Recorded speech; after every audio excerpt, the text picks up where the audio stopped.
Merhaba arkadaşlar, kanalımıza tekrardan hoş geldiniz. Sizler için yepyeni haberler hazırladık. Bergüzar Korel, imkanı olan Londra'ya gelsin sözlerinden sonra gelen eleştirilere tiye aldı. Arka planda çocuklarım var.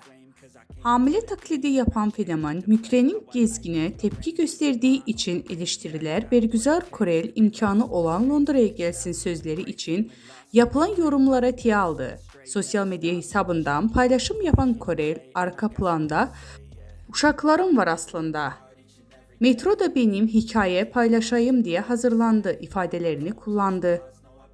Üç çocuk annesi Bergüzar Korel, TikTok üzerinde hamilelik ve doğum yaparak videolar yayımlayan trans fenomen Mükrem Gezgin'in tepki gösterdi. Londra ve İstanbul arasında mekik dokuyan Korel, imkanınız varsa gelin dediği gelen eleştirilere cevap verdi.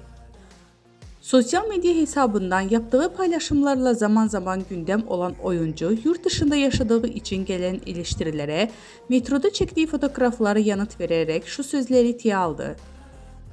Fotoğraflar